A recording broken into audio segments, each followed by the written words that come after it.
Hi, and welcome to part 3 of our Perspectives on Prayer. Today,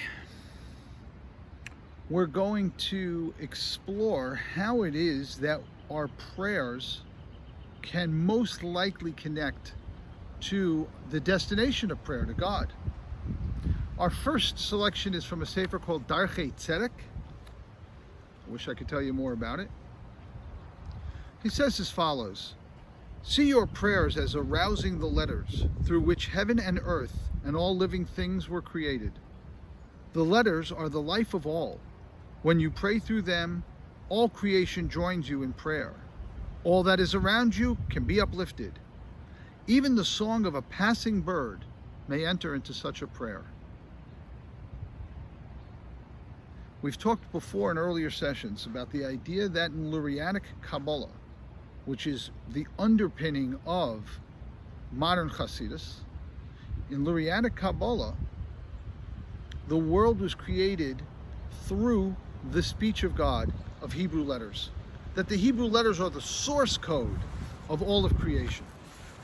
Following along those lines, the idea expressed here, as we'll read it now on the screen, the idea here is that when we are praying and when we are connecting with all of creation through praying with the source code, we invite everything around us in creation to become part of that prayer, even the sound of a passing bird. Let's read the selection again on your screen. "See your prayers as arousing the letters through which heaven and earth and all living things were created. The letters are the life of all. When you pray through them, all creation joins with you in prayer. All that is around you can be uplifted. Even the song of a passing bird may enter into such a prayer." The power of prayer in this worldview is that we are tapping into the source code. And once we are in that source code, we can connect with and take with us in our prayer everything around us in creation. Our second selection today. This comes from the Tzavos HaRivash, from the ethical will of the Baal Shem Tov, as collected by his students, what they imagined his ethical will would be. He says as follows: "Think that the letters of prayer are the garments of God. What a joy to be making a garment for the greatest of kings. Enter into every letter with all your strength. God dwells within each letter. As you enter it, you become one with God." Again, the idea of the source code of creation. And that when we are praying, we are knitting in a garment of prayer. We are creating a beautiful tapestry for God out of our prayers, out of our words, and out of all of the things in creation that we bring with us. And that beautiful tapestry of prayer is a most exalted thing. How fortunate are we to be able to pray before God? How fortunate are we to be able to connect with all of creation through the power of prayer? Our third selection today.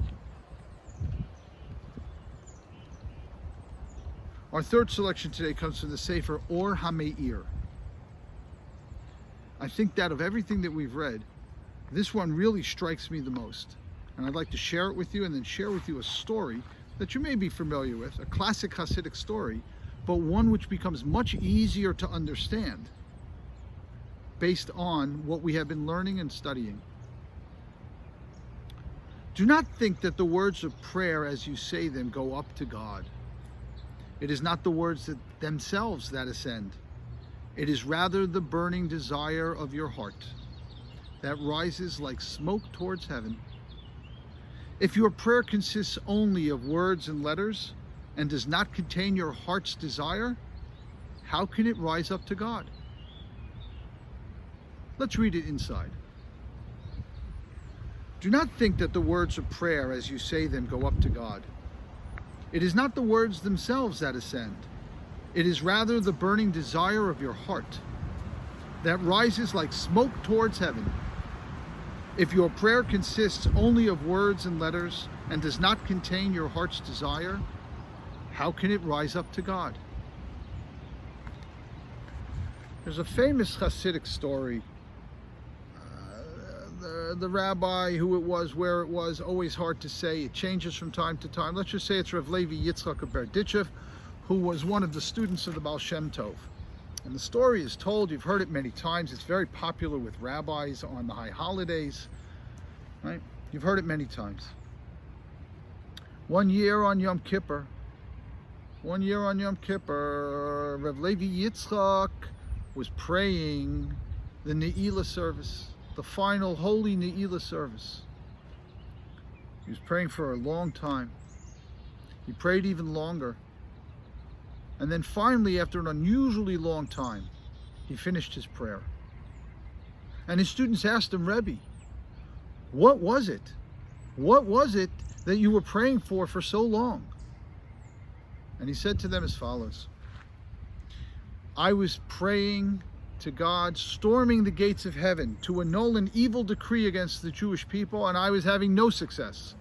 No matter what I said, no matter who I invoked, no matter what argument I presented to God, I was unsuccessful.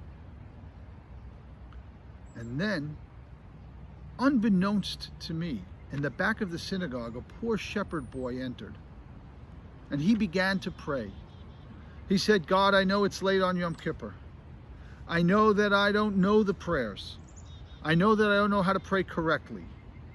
But I'll tell you what I do know. I know the letters of the Hebrew alphabet. And so, God, I'm going to say the alphabet. And I'll say it as many times as I can. And I'll leave you to put the letters together. And so he began. Aleph, Beis, Gimel, Daled. And he finished. Kuf, Resh, Shin, Taf. And he started again. Aleph, Beis, Gimel, Daled. Said Rav Levi Yitzhak Berdichev, this pure prayer of this heartbroken shepherd who didn't know the prayers, but could only offer up his best to God, and who poured his heart out to God by saying, Aleph, Beis, Gimel, Daled. That prayer broke through the gates of heaven and annulled the decree. Leaving aside the particulars of the story, which are not essential, what we understand from this story is two things. Number one, the Hebrew letters are the source code of creation. And so therefore, this shepherd, by taking the Hebrew letters and bringing them up to God with his burning desire like smoke to heaven, bringing those letters up to heaven and leaving them for God to arrange, was a tremendously powerful prayer, more powerful than Rav Levi Yitzchak Berdichev himself could manage. And what we see from this story as well is that heartfelt prayer breaks through. Heartfelt prayer of the simplest person who maybe knows the Aleph Beis. That heartfelt prayer has the greatest of power. We often come into prayer, whether it's in synagogue or elsewhere, we often come into prayer and we say, you know, Yom Kippur, right? People come on Yom Kippur. I'm not such a good person. I'm not such a good person. I'll pray, I'm here on Yom Kippur, but I'm not really such a good person. I'm not really capable of prayer that's going to change things for me and for those around me. This is a mistake. This is a mistake. We have the potential to exceed the greatest of prayers. We have the potential, with a heartfelt desire, with proper preparation, with an awareness of the power of our prayer, we have the potential to break through and achieve great things in heavenly spheres. Achieve great, great things. We have the power through our sincerity, through our intensity, through our preparation, through our awareness of the great power of prayer and the fact that we can access God and bring all of creation, all of nature, bring everything into our prayers, and in doing so, strengthen those prayers and make them better. We have tremendous capacity in prayer. Let no one ever tell you you don't know how to pray, you can't pray well. Don't ever tell it to yourself. Prayer starts with enthusiasm. Even better if it can be said in Hebrew. But prayer starts with enthusiasm, and we have the capability through our prayer to affect great things and great changes in our lives and the lives of others. Sometimes our prayers go unanswered initially.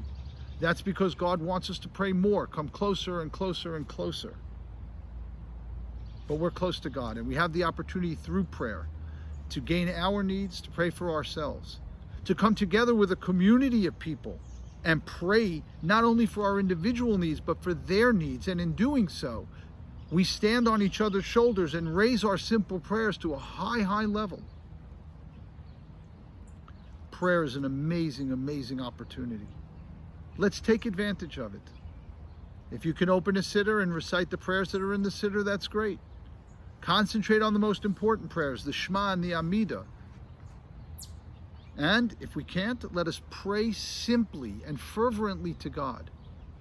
Let's connect to God through everything around us and recognize that we have the potential to storm the heavens with our prayers.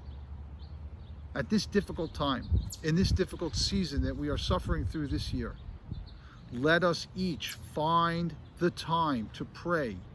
Start praying and stay with your prayers. Even if your prayers seem to be flagging, stay with your prayers.